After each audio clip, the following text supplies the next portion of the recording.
Alright, what is up, guys? Welcome back to the channel. And today, I kind of want to talk about my glorious king, my Pookie Bear, the man, the myth, the legend, Tyler, the Creator. And for those who don't know, I am a huge Tyler fan. I actually saw him in concert this past summer. I have vinyls, I have merch, and you can get the gist. But I'm not going to talk about my big fandom for Tyler. That can be for another day. But I will say this, I've been listening to this man ever since 2012. So yeah, a very, very long time.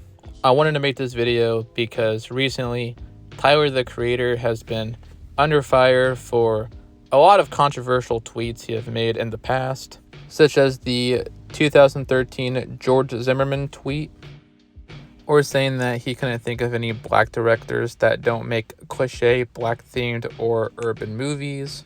Also, he made one about R. Kelly urinating on someone, and he thought it was epic. I'm not going to talk about every tweet, obviously, but however, those were just the highlights.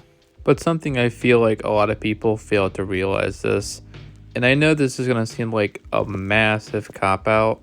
What I feel like a lot of people don't understand, especially if you're a newer Tyler fan, and when I mean new, I mean coming from 2017 and after, which is the Flower Boy era, you guys would know that Tyler was a much different person back then. And yes, I know that sounds like the biggest cliche answer, but do your homework on this, guys.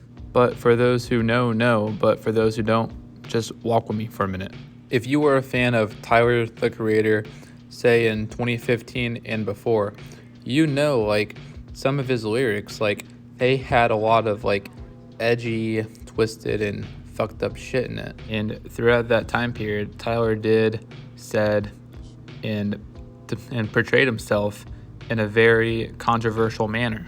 And this isn't Tyler's first rodeo with attempted cancellation. Even before his early days, like his whole persona was trying to be edgy.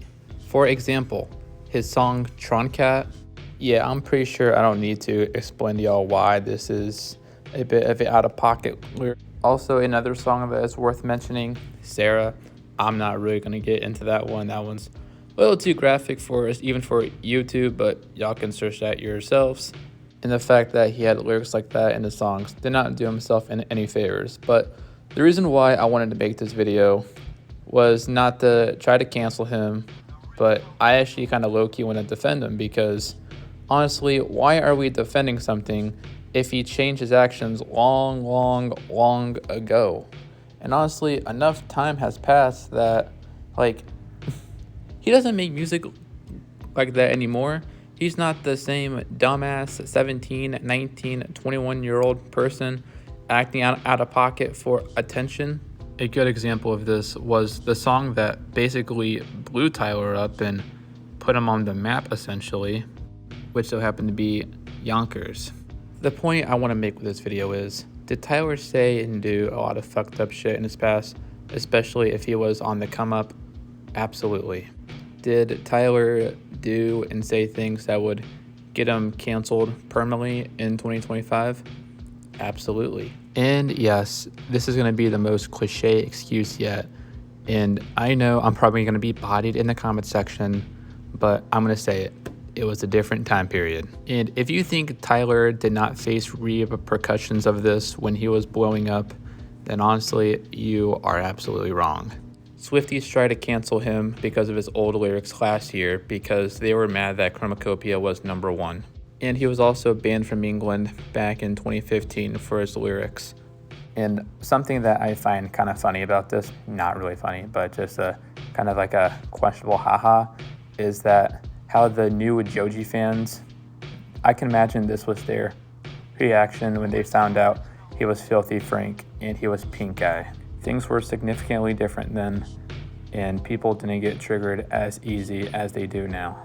And again, I've been a fan of Tyler since 2012. If this has not stopped me from being a fan of his music, then honestly, this is not going to stop me anytime soon. I was aware of all the out-of-pocket stuff he said and done. And so what, a lot of people don't like who he was all those years ago. but still, that's not going to stop me from being a fan. And if you were a fan as long as 2015 and before, this shouldn't stop you either. And anyway, this has been Go Toxic with a new video.